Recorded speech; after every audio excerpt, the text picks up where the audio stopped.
বাংলাদেশ বেতার, সুখী সংসার। পরিবেশনায় জনসংখ্যা, স্বাস্থ্য ও পুষ্টি সেল।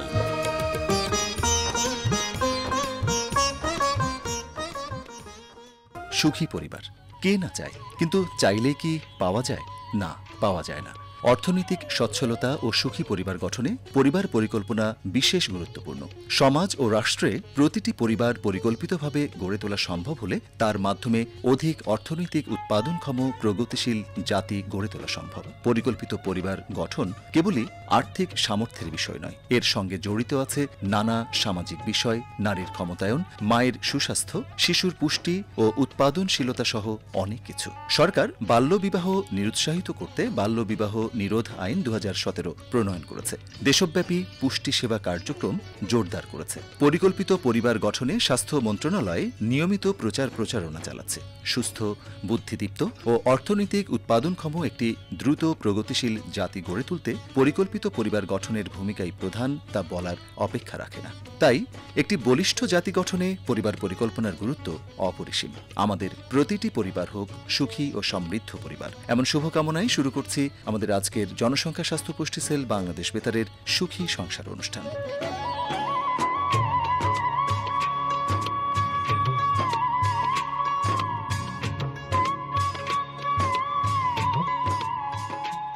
প্রিয় শ্রোতা, তরুণদের নানা কথা নিয়ে আমাদের প্রথম আয়োজন তারুণ্যের কণ্ঠ। স্কুল, কলেজ, বিশ্ববিদ্যালয়ের শিক্ষার্থীদের সচেতনতা নিয়ে বহিধারণকৃত প্রামাণ্য অনুষ্ঠান। সাক্ষাৎকার গ্রহণ ও সঞ্চালনায় রয়েছেন সজীব দত্ত। চলুন তবে শুনে আসি। দূরে কাছে সুপ্রিয় শ্রোতা বন্ধুরা, আপনাদের সবাইকে তারুণ্যের কণ্ঠ অনুষ্ঠান থেকে স্বাগত জানাচ্ছি। আমি সজীব দত্ত।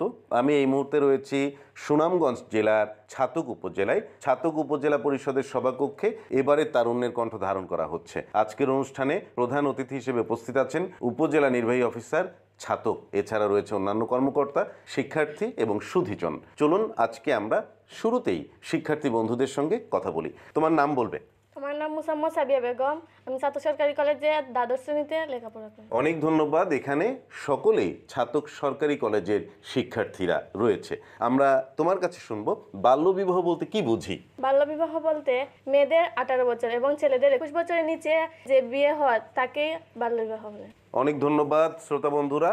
মেয়েদের 18 বছর, ছেলেদের 21 বছর, এই বয়সের নিচে অপরিণত বয়সে যে বিবাহ তাকেই বাল্যবিবাহ বলা হয়। এবং আমরা সকলেই বাল্যবিবাহ প্রতিরোধে কাজ করতে চাই, যেমনটি গত 9 বছর ধরে কাজ করে চলেছে তারুণ্যের কণ্ঠ। আমরা পরের বন্ধুর কাছে যাব। তোমার নাম বলবে এবং তুমি কোন ক্লাসে পড়ো? আমার নাম রায়হান আক্তার নাইমা। আমি একাদশ শ্রেণীতে পড়ি। নাইমা, আজকের এই অনুষ্ঠানে অংশ নিয়ে কেমন লাগছে? অনেক ভালো লাগছে। তুমি একটু বলবে যে কেন বাল্যবিবাহ হয়? সচেতনতার অভাবের কারণে, ইভটিজিং এর বইয়ের কারণে, মুরব্বীদের ইচ্ছা পূরণ করার কারণে। অনেক ধন্যবাদ তোমাকে। সচেতনতার অভাবটাই অনেক বড় কারণ বা প্রধান কারণ আমি বলবো। অনেক পিতামাতা বুঝেন না যে বাল্যবিবাহের ক্ষতিকর প্রভাব কতটা রয়েছে। তিনি দায়মুক্ত হবার জন্যে অনেক ক্ষেত্রেই বাল্যবিবাহ দেন, কিন্তু পরবর্তীতে সেই বাল্যবিবাহ সেটি কিন্তু বিবাহ বিচ্ছেদেও অনেক ক্ষেত্রে পরিণত হয় এবং সেই তার শিশুটি তার পরিবারেই আবার ফিরে আসে। তাই শ্রোতা বন্ধুরা, আমরা আসুন বাল্যবিবাহকে না বলি। তোমার আশেপাশে কোথাও যদি দেখো বাল্যবিবাহের আয়োজন চলছে, তখন তুমি সেটি কি বন্ধে কাজ করবে? জি, আমি সেটি বন্ধের জন্য কাজ করব। আমি উপজেলা টিউন স্যারকে জানাবো, 999 কল দেব। অনেক ধন্যবাদ তোমাকে। তোমাদের কলেজে শিক্ষকরা এ সকল সামাজিক সমস্যা নিয়ে কখনো আলোচনা করেন কি? জি, আমাদেরকে বাল্যবিবাহ সম্পর্কে অনেক কিছু বলেন, কিভাবে বাল্যবিবাহ দমন করতে হবে, কিভাবে বাল্যবিবাহ আমাদের পরিত্যাগ করতে হবে, সমাজ থেকে কিভাবে বাল্যবিবাহ তুলে দিতে হবে, সেটা আমাদেরকে শিখিয়ে দেন কিভাবে কি করতে। আমরা পরের বন্ধুর কাছে যাব। চলুন কথা বলি। তোমার নাম বলবে এবং তুমি কোন ক্লাসে পড়ো? আমার নাম সঞ্জিতা আক্তার রিয়া। আমি একাদশ শ্রেণীতে পড়ি। রিয়া, এই অনুষ্ঠানে অংশ নিয়ে কি শিখছি আজকে আমরা? বাল্যবিবাহ প্রতিরোধ করতে হবে, সেটাই শিখছি। বাল্যবিবাহ প্রতিরোধ করা কতটুকু প্রয়োজন বলে মনে করো তুমি? বাল্যবিবাহ প্রতিরোধ করা আমাদের জন্য 100% গুরুত্বপূর্ণ। অনেক ধন্যবাদ তোমাকে। বাল্যবিবাহ একটি মেয়ের জন্য কি ধরনের ক্ষতিকর প্রভাব ফেলে? বাল্যবিবাহের কারণে একটি মেয়ের স্বপ্ন নষ্ট হতে পারে। বাল্যবিবাহের কারণে একটি মেয়ের মৃত্যু দিকে যেতে পারে এবং বাল্যবিবাহের কারণে মা ও শিশু পুষ্টিহীনতায় ভোগেন। অনেক ধন্যবাদ। পাশাপাশি একটি মেয়ে তার যদি বাল্যবিবাহ হয়, তুমি যেমনটি বলছিলে যে মৃত্যুর সম্ভাবনা থাকে, অর্থাৎ অল্প বয়সে মা হতে গিয়ে, তাই না? অত্যন্ত গুরুত্বপূর্ণ বিষয় শ্রোতা বন্ধুরা, যে শিশু মৃত্যু এবং মাতৃমৃত্যু কিন্তু অনেক ক্ষেত্রে এই বাল্যবিবাহের ফলে হয়ে থাকে, অপরিণত বয়সে গর্ভধারণের ফলে। এগুলো লজ্জা নয়, আমাদের সচেতনতাই হতে পারে আমাদের নিরাপত্তা। আজকের অনুষ্ঠানে তোমাদের শিক্ষকরা রয়েছেন, উপজেলা নির্বাহী অফিসার রয়েছেন, তোমার কেমন লাগছে এই অনুষ্ঠানে এসে কথা বলতে পেরে? আমার অনেক ভালো লাগছে তাদের সাথে পরিচিত হয়ে তাদের সামনে কথা বলতে পেরে। অনেক ধন্যবাদ। কোথাও যদি বাল্যবিবাহের খবর পাও, তুমি কোনো ভূমিকা রাখবে? হ্যাঁ, আমি কোথাও বাল্যবিবাহ হলে আমি সাথে সাথে পুলিশকে ইনফর্ম করব এবং বিয়ে বন্ধ করার পদক্ষেপ নেব। অনেক ধন্যবাদ। আমরা একজন ছেলে বন্ধুর সঙ্গে কথা বলবো, চলুন কথা বলি। তোমার নাম বলবে এবং তুমি কোন ক্লাসে পড়ো? আমার নাম মোহাম্মদ জামিল আহমেদ জয়, আমি চাতক সরকারি কলেজে পড়ি, একাদশ শ্রেণীতে লেখাপড়া করছি। জয়, বাল্যবিবাহ কি শুধু মেয়েদের ক্ষতি করে থাকে নাকি ছেলেদেরও ক্ষতি করে? ছেলেদেরও ক্ষতি করে থাকে। কি ধরনের ক্ষতির সম্মুখীন হয় একটি ছেলে? একটি ছেলে যদি বাল্যবিবাহ হয় তাহলে তার মানসিকভাবে বিপর্যয় হয়ে থাকে, ইনকাম উপার্জন না হয়ে থাকে এবং সেই যুবকটি তখন হতাশাগ্রস্ত হয়ে ফ্যামিলির চাপ গ্রহণ করতে পারে না, তখন সে মাদকাসক্ত হয়। তাহলে আমাদের বাল্যবিবাহ কতটা ক্ষতিকর? বাল্যবিবাহ তো বর্তমান অবস্থায় 100% ক্ষতিকর। আমরা সবশেষ বন্ধুর সঙ্গে কথা বলবো আজকের অনুষ্ঠানের, চলুন কথা বলি। কে রয়েছে আমাদের সঙ্গে? তোমার নাম বলবে এবং তুমি কোন ক্লাসে পড়ো? জি, আমি আলিশফাক শাওন, চাতক সরকারি কলেজের একাদশ শ্রেণীতে পড়ি। বাল্যবিবাহ প্রতিরোধে আমরা কিভাবে কাজ করতে পারি? বাল্যবিবাহ প্রতিরোধে আমরা বৈঠক করতে পারি, মিটিং মিছিল করতে পারি, রাস্তায় র্যালি করতে পারি এবং স্কুল কলেজের মধ্যে গিয়ে ছাত্রছাত্রীদের আমরা এই বিষয়ে অবহিত করতে পারি। অবহিত করতে পারি এই বিষয়ে। আমরা কথা বলছিলাম শিক্ষার্থীদের সঙ্গে, এ পর্যায়ে কথা বলবো আজকের অনুষ্ঠানের অতিথিবৃন্দ যারা রয়েছেন তাদের সঙ্গে। তারুণ্যের কণ্ঠ অনুষ্ঠানে সজীব দত্ত রয়েছি সুনামগঞ্জ জেলার ছাতক উপজেলায়। এ পর্যায়ে আজকের অনুষ্ঠানের অতিথিবৃন্দের সঙ্গে চলুন কথা বলি। আপনি অনুগ্রহ করে আপনার নাম পরিচয় বলবেন।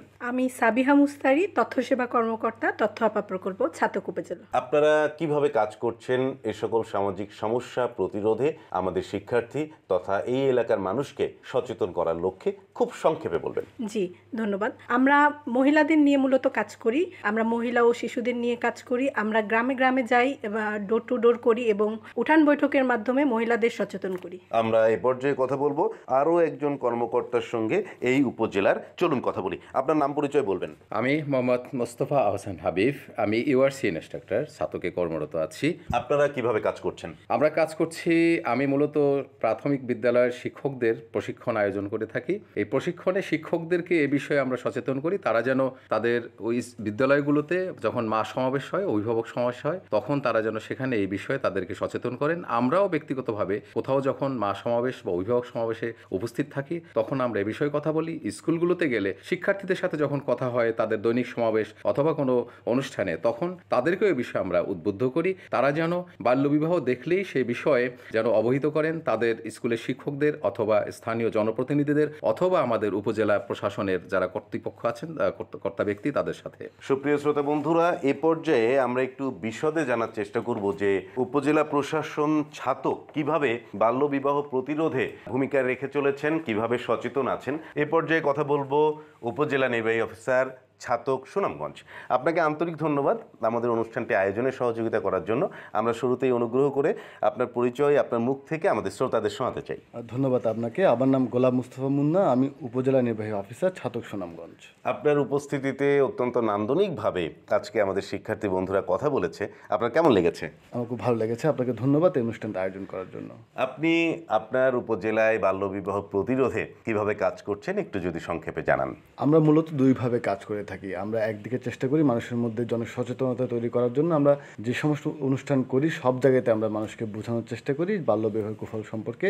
একই সাথে প্রতিরোধের উপায় হিসেবে আমরা যখনই কোনো খবর পাই কোনো জায়গায় বাল্যবিবাহ হচ্ছে, আমরা পুলিশ বিভাগের সহায়তায়, স্থানীয় জনপ্রতিনিধি, রাজনীতিবিদ, গণ্যমান্য ব্যক্তির সহায়তায় বাল্যবিবাহ বন্ধ করা এবং বাল্যবিবাহের কুফল সম্পর্কে ওই জায়গাতে যারা উপস্থিত থাকেন তাদেরকে আমরা অবহিত করার চেষ্টা করি।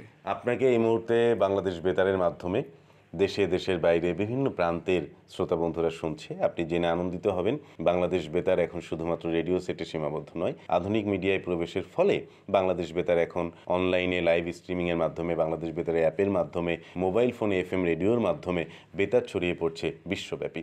সকলের প্রতি শুধুমাত্র উপজেলা নির্বাহী অফিসার ছাতক হিসেবে নয়, এদেশের একজন সচেতন নাগরিক হিসেবে আপনি কি আহ্বান রাখবেন? আমি সবার প্রতি একই আহ্বান রাখবো, সেটা হচ্ছে আমরা যে যার জায়গায় আছি সে যদি তার যে কাজ, তার যে দায়িত্ব সেটা সঠিকভাবে পালন করতে পারি, তাহলে আমরা সবাই মিলে আরও ভালোভাবে বাঁচতে পারবো, আর একটা উন্নত দেশ তৈরি করতে পারবো।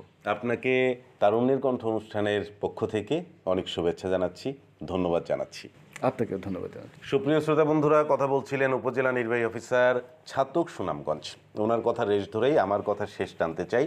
আসুন বাল্যবিবাহ প্রতিরোধে যার যার অবস্থান থেকে আমরা ভূমিকা রাখি, বাল্যবিবাহ মুক্ত দেশ গড়ি। শুনছিলাম আমাদের তরুণদের নানা কথা। সুপ্রিয় শ্রোতা বন্ধুরা, এবারে শুনবো একটি জনসংখ্যার গান। কণ্ঠ দিয়েছেন KM আব্দুল্লাহ আল মর্তুজা মহিন ও রন্টি দাস। গানের কথা সাজিয়েছেন সৈয়দ জামান, সুর করেছেন লোকমান হাকিম।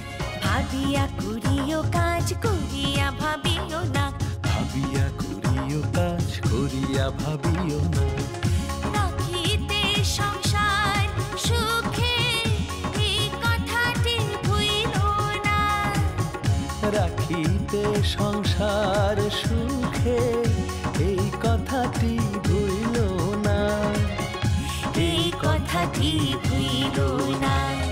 ভাবিয়া করিও কাজ করিয়া ভাবিও না, ভাবিয়া করিও কাজ করিয়া ভাবিও না।